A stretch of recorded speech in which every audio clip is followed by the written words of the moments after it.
people and getting a reaction. I was able to communicate effectively, and I learned how to deal with people and to express my own views while being respectful of other people's views. Your questions are fantastic. But it was just incredible to see, to feel a part of something that's bigger than yourself.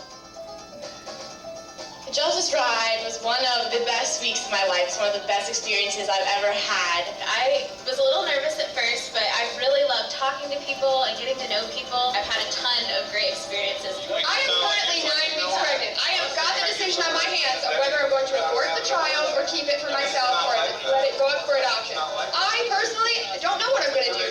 I made the choice to have an abortion. Had I known and had I had more education, I wouldn't have done that. I just wouldn't have done that. But I didn't have stuff like that, so this is awesome. I was asking people what they thought about abortion, and he said, well, I think it's okay in certain circumstances. And then I said, is it okay to kill a toddler if the financial situation is bad? So in the end, he agreed with everything I said and changed his mind. So many wonderful stories and learning experiences that I will never forget, absolutely. I didn't realize how many lives we're going to touch. It definitely stretches you. Mind blown. It's a blast. It's a great experience. It's so much fun. I can't go back home and be the same. I need to keep doing this and make a change. if you would like to become a part of a radical generation of history makers, come on the next Justice Ride, summer 2012. you're the voice for the voiceless. Join us. Come. Be there. Fantastic experience. Really, really good opportunity. It's amazing. The Justice Ride is awesome. No excuses, just do it. Come on the Justice Ride, summer 2012. Join the Justice Ride! I want you to join us in our next Justice Ride with Creating Equal.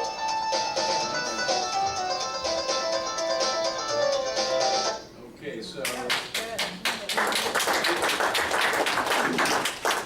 so this summer we'll be going to these cities, Cincinnati, Indianapolis, Chicago, Cleveland, Pittsburgh, Columbus. And then in the fall we do the same thing, about 2 weeks on the road with another big group of folks, and then we do it in the winter, and that's what we do. And again, as you can tell by the testimonies of the young people, it's making a difference in their lives, and we're making a difference on these campuses. Every social action movement started on college campuses. It's the young people. And if we don't reach them and get them on board and train them up to be the future leaders, we're not going to make it. We're not going to make it. And the pro-life movement isn't either. So that's why we focus there. Now, one other thing we're doing is, you see the imagery is very disturbing, but it's disturbing for a reason, to get people to think differently. And technology is such now that we can harness the video and still imagery to reach a lot more people than we used to. And one of the things is these jumbo TVs, these large screen jumbo LED television sets that you can rent. And we're now doing this. In fact, we did it at the March for Life this year. And if you know what the March for Life is, it's kind of the, it's a rally to remember Roe versus Wade, which is the decision of the Supreme Court in 1973 that legalized abortion. And hundreds of thousands of people come to Washington to remember that decision and to lobby their legislators to try to reverse Roe v. Wade. And in Washington, there are thousands, hundreds of thousands of young people. In fact, it's almost entirely young people. And what better place to reach them, to get them to start thinking about how they could get more involved, than the March for Life. So what we do is we have set up a large screen TV, so every single marcher has to walk right by it. And some people say, well, Mark, why is that necessary? Why do you need to show these images to people who are already the converted, supposedly? And I would submit to you that even the converted need preached to a lot. In fact, there are a lot of people come to Washington, or a lot of people that are involved in some kind of cause or movement, that don't really know why they are. They just are. And they've lost the fire in their belly to do more about it. So a lot of people that come to the March for Life are nominally pro-life, or maybe not very involved. And so what we did is we set up this big television, and you can tell by the video the reaction we had. Now, The reason I bring this up is my hope is, and we're working on this right now, and it's going to be hard to pull off, but we want to put one of these in downtown Tampa during the GOP convention, and we want to put one in downtown Charlotte during the Democrat convention, to get people to think about voting pro-life, to register and vote pro-life. But let me show this video for you. You'll get an idea of the impact that it has. There's some graphic photos in here, so I mean it's difficult to look at, but it's what's happening.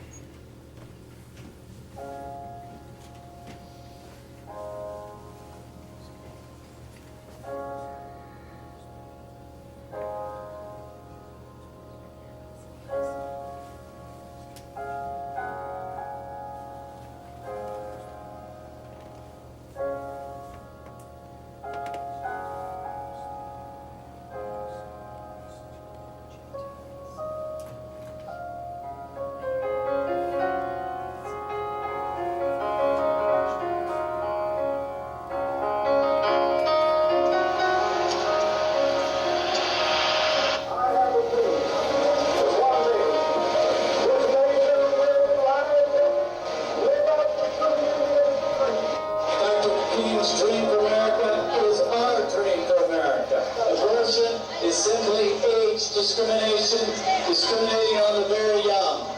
Let's end abortion this year.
Okay, well that's what we do.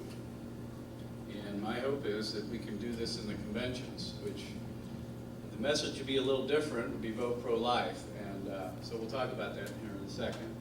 So I mean, that's what we do. However, we do get involved in public policy issues. How many people have heard of the heartbeat bill? Raise your hand. The heartbeat bill, okay. Well, the heartbeat bill is simply this, and Janet Porter, who's a friend of mine, came back from Florida, started the effort to pass a heartbeat bill. And the heartbeat bill is simply this: if you detect a heartbeat, then the baby's protected, period. If you detect a heartbeat, the baby's protected. A heartbeat begins at about 21 days. However, it's normally not detected till about 6 weeks. So this bill in our Ohio legislature would outlaw abortion at the detection of a heartbeat. It's radical. It would virtually end all abortions. Almost 90% of them would end with one bill. Now, we started out with this idea, and believe it or not, last summer it passed the House of Representatives 54 to 46. 54-46, almost on a party line vote. Last summer, we started to try to get it done in the Ohio Senate. Senate's a little harder than a House usually. And for the last year, we have been attempting to get our Republican senators starting with President Tom Niehaus, to pass the bill. Now you would think, well, this should be a no-brainer, right? They're Republican. They run on a pro-life platform, which is in our Republican platform. They raise money from pro-life people, and they are, in some respect, elected to pass laws to end abortion, right? That's part of their thing. But no, a half dozen of senators have said that they think that the heartbeat bill is unconstitutional. And I'm like, okay, what else is new? When was it that we passed a bill that we didn't think was going to be unconstitutional? Since Roe versus Wade, almost every single piece of pro-life legislation that's ever been passed in our state house or around the country was first found to be unconstitutional. But through persistence and through continuing to fight, we've passed a lot of measures, right, over the last 40 years. So the fact that it might be unconstitutional is really beside the point.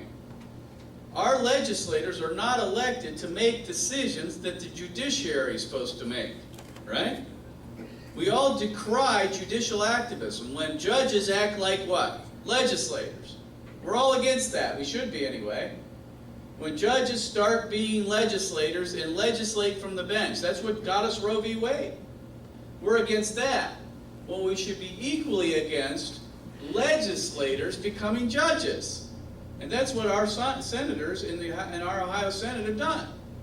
They have, before this bill was ever voted on in our Senate, before it ever passed committee, before it was ever put into law, they have determined through their crystal ball that this bill is unconstitutional, be struck down by the courts. Maybe it will. Maybe it won't. But that's not what we elected them to do. And so this whole separation of powers, which I know you guys all know what it is, has been turned on its head. Our judges are acting like legislators, and our legislators are acting like judges. It's all mixed up. And these Republicans, and I say that word advisedly because I think they're rhinos. I think they're Republicans in name only. There's about 3 or 4 of them in our Ohio Senate who won't do the right thing on this bill. This bill could change America because it would be the first bill to directly challenge Roe v. Wade. Directly challenge Roe v. Wade. Because it is almost an entirely a ban on abortion. So we've been fighting this thing for about 1.5 years now, and there's 1 more week left in our legislature, in this General Assembly, and we're hoping to get this thing passed, but it doesn't look like it's gonna. So, I mean, I'm encouraged that it got this far, to be honest with you. 10, 15 years ago, we would have got nowhere near this. So the culture is shifting. The fact that we're passing these bills and getting them as far as they are shows us that we're making progress in the pro-life issue. So that's the heartbeat bill, and I've been involved in that over the last year. Now, finally, I'd like to share with you another project, which is, I mentioned earlier a little bit. We're calling it the Vote Pro-Life Billboard Project. Vote Pro-Life Billboard Project. And the idea here is, in this election, this general election coming up in November, that we have to energize our pro-life vote. Conservatives need to get the social conservatives out to the polls. But more than that, we've got to register these folks and get them out to the polls. And right now, I mean, it's hard to know, but I think, I think we're fairly energized. I mean, Barack Obama is helping us, but I think we're fairly energized to get out to vote. But we're trying to do more. And so what we're going to do is we're going to be taking trucks like this with images on the side, with a message that says Vote Pro-Life on November 6th, into the battleground states. The ones that everyone agrees are going to be battlegrounds in November. And we're going to roll these trucks in those states in the, the busiest parts of town, downtown or the shopping malls, that kind of thing, to get the pro-life people out and to get people to think differently about this issue when they go to the polls. Because I think it's pretty clear where the candidates stand on these issues. And it doesn't just affect the presidential election. This affects Congress, it affects their state legislature. The message is vote pro-life, and it's a very strong message, obviously, with the imagery. And we'll go into these battleground states. Now, some of these, you know, depending on who you talk to, are changing, but for the most part, everybody agrees that Ohio and Florida are two key battlegrounds this November. Obviously, we're positioned very nicely in this state because this is where I live. This is my base of operations. So we'll be rolling these trucks all over the state from here until November. Then we'll go to the state of Florida. Obviously, Florida is a key battleground this year. Then up to North Carolina. While we're in Florida, by the way, we'll go to the GOP convention in Tampa, and then we'll roll up to Charlotte, North Carolina, for the Democrat convention, and North Carolina is a battleground as well. Then we'll move to Virginia, which many are saying that is a one of the key after the first two, Ohio and Florida. Virginia may be a big state. From Virginia to Pennsylvania, then from Pennsylvania to Missouri, then to Iowa, if we can afford it, that is. And then, you know, there's a couple more out west we hope to get to, but right now, if we have the funding, which right now is $11,000, we'll be able to commit to going to those 5 states with the Vote Pro-Life Billboard project. So, that's kind of what we're doing. We focus on young people and training them up, raising up fresh leadership, this next generation, to take the pro-life movement into the future. And I think that's key. But during an election year, obviously, we need to, even though that might be our core mission, it's an important year. In my view, you know, if we don't vote right this time, I'm not sure how long we have as a country. I think many of us would agree in this room that we're in trouble if we don't get the right candidate in office. Okay, that's all I have right now. Any questions? Any questions about what we're doing, the pro-life issue, this year as far as the vote goes, and what's going on, you know, across the country?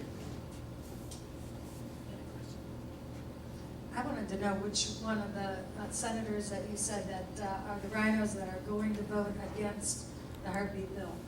Right, okay. Well, here's the thing. If you know politics, they never make them vote. What they do is they just don't bring it to a vote because they don't want to be embarrassed by voting against it. And all of the same rhinos, as you say, would say if the bill came to a vote, they would vote for it. Because they know they don't want to go back home to their districts and say they voted against a pro-life measure, the heartbeat bill. So it's all kind of this politics going on. So they'll never bring it to a vote because they don't have the votes. But those senators are Tom Niehaus, he's the president, of course. Peggy Lehner, which is she's down in the Dayton area. And then you have Keith Faber, Shannon Jones. Those are the 4 I can think of that are, you know, at least not committed to it so far. But the odds that it's ever going to come to a vote, if they know they're going to vote against it, they just won't bring it to a vote because they don't want to embarrass their members when they go back to their districts that they voted against a pro-life measure. Yes? When you do all this campaigning against abortion, do you offer the people who are about to get an abortion visual support, like very, very clear where would they go to prevent abortion? Is that a focus also, or just to prevent abortion? It's just a focus. Good question. Yes, it is a focus. We have the local centers, the crisis pregnancy centers. So if we go to, say, Florida State University, for an example, or Ohio State, which we do, we have the local centers come out with us, the crisis pregnancy. Whether they're officially there or not, we have a presence from them. So we have trained people who represent an organization who are out with us if we can get them to come. If not, we have all the literature or information that we can refer women to if they were thinking about an abortion. So a lot of our conversations are like that. I mean, we are referring people out. So it's not just don't get an abortion, it's here's some help, here's some resources. We do our best to be able to provide that as well. Good question. For a long time, I've listened ever since the pro-life movement has come to light. And I have one question that I've never heard answered, and that is there a line you could draw when abortion should be performed for the sake of the mother and her life? Mm-hmm. I don't think there's anything more important in the family than the health and welfare of the mother. And to sacrifice the mother to keep an unborn alive, where are you on that? And, okay. and the more information that people can have, the more they can support what you believe in. Right. Well, I mean, when it comes to preserving the life of the mother, first of all, you got to understand there's pregnancies that threaten the health of the mother, and there's pregnancies that threaten the life of the mother. Those are two different issues. Pregnancies that threaten the health of the mother, generally, unfortunately, because the courts have ruled over the years that health can mean virtually anything, that a woman all she has to do is convince the abortion doctor that she's, emotionally distraught, psychologically distraught or whatever, and he will perform an abortion. So exceptions for health are very broad.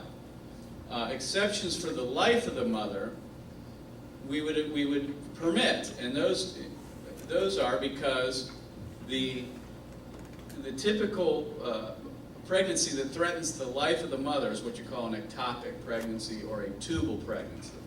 And a tubal pregnancy is a pregnancy that doesn't, the newly created human doesn't implant into the womb, doesn't make it all the way down, and that therefore implants into the, say, the uterine wall, the endometrium, which is not going to sustain its life, and if it begins to grow, it can burst open the fallopian tube and kill the mother. Well, the fact of the matter is the baby's not old enough to live anyway. It's not at a point of viability. In other words, can't live outside the womb.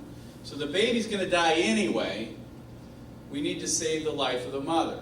So in the case of threatening the life of the mother, that's the only case in which abortion would be permitted, and permitted in a way that we don't actually intentionally take the baby's life. We actually just remove the part of the fallopian tube that has the baby in it. So I don't know if that helps you, but if the life of the mother is threatened, there is a procedure that will spare her life if it's true that it can be proved that that baby's going to kill her. And that's the only case that we would permit, because otherwise, the baby has an equal right to life as the mother does, and should be given that opportunity to be born. And if she doesn't want to raise the child, that's understandable. There are many people willing to adopt. There are other options, more loving than having the abortion. So most politicians and most people agree that the life of the mother, and most laws that are passed nowadays have that kind of provision in them for that. Yes? Let me ask you a question. I'm opposed to abortion, but using your logic, if it's all right for a legislator to vote in favor of a bill that he thinks is unconstitutional, what would stop a legislator from voting in favor of a bill that took away all firearms? Saying, well, I thought it was unconstitutional, but so what? The courts will figure it out later. Well, the difference is this bill, that's a good point, because this bill bans abortion, not take away a Second Amendment right. This restores the right to life, whereas the Second Amendment protects our rights to bear arms. So I agree with you there. I mean, I just think in this case, what they're trying to say is that Roe v. Wade, because it's the law of the land, they are basically acknowledging that and saying, for what it's worth, that is the law, and because of it, we're not going to challenge it, because it's going to get struck down. And I say, well, hold on a minute. If that were the case, then we would have never repealed slavery. So somebody's got to say, I'm not smart enough to know necessarily it's the right thing to do, and we need to restore the rights to preborn children. And the only way to do that is to challenge Roe v. Wade. Now, in your case, of course, you're talking about the Second Amendment, which is a totally different issue. We're trying to restore the right to life, which is the right thing. The Second Amendment is the right thing. So when it comes to doing right, I guess, the legislature shouldn't be bending their knee to unjust law. And Roe v. Wade is an unjust law. And to me, that's just, you know, for a Republican who says they're pro-life, to say that we're going to accept Roe versus Wade as the law of the land from here until whenever and never challenge it, listen, that's not your job. Let the courts figure that out. Do the right thing, protect life. Protect life because it's in our Declaration and it's in our Constitution. So it's already in there. We're trying to restore it. Whereas the Second Amendment, it's already, I mean, it is, for greater or worse, it's still in place. Does that help? Not really, no. I mean, once you start down the road that a legislator can say, I'm going to vote in favor of something that I think is unconstitutional, it seems to me that's a pretty slippery slope. But we're restoring the right to life rather than taking away a right. You're talking about taking away the right to bear arms by someone saying, I know it's unconstitutional, but I don't want people to have guns. I'm taking away a right. I'm saying we're restoring a right and they're saying it's unconstitutional. I'm saying, no, it's not. What's unconstitutional is Roe versus Wade. What you're doing is constitutional. And by restoring that law, they're saying it's unconstitutional because they believe Roe v. Wade is constitutional. That's the problem. Roe v. Wade is the problem, not the heartbeat bill. So we're restoring the right to life, which is in our Constitution and Declaration of Independence. The Second Amendment, if somebody tried to take that away, I think there's a difference there. So, yeah. Question. Do you have a 501c? The reason for the question is that the country's full of foundations, and you can go after Bill Gates' foundation and Warren Buffett's and so forth. Do you have a program that's going after foundations for funding? Yes. Planned Parenthood is the one that we go after, and we're trying to defund Planned Parenthood. Is that what you mean? Planned Parenthood's the biggest abortion provider and has a 501c3 like a lot of others. It's a nonprofit, and we're trying to defund them. Is that what you mean? We are also a 501c3, a nonprofit. We're getting funds for your program. Okay. You have a 501c. We do. Do you have a program to go after the funds with the existing foundations? We are a 501c3 educational foundation. Okay? Yes. Do you have a program? Do you have a program that is going after the other existing foundations for your 501c? Fundraising. Fundraising. Asking other foundations to give to us? Yes. Not really, and I'll tell you why. Because it's very, very hard to get other foundations to support that. The way we raise money is individual donors for the most part. Some foundations give us money, but we don't really spend a lot of time going after that right now, simply because we're very limited on our resources. We find the quicker way to raise money is through individual donors. Although some foundations do give us money, we just don't pursue it as fast as we could if we had more resources to do so. So we do raise some money from foundations, yes. Well, that leads to the question I was going to ask you. Do you have, not a, well, nice to know if you have a website, but right. Do you have a mailing address? Because I don't do stuff over the internet. As far as where a check could be mailed to for this? Yes, in fact, well, I have some envelopes.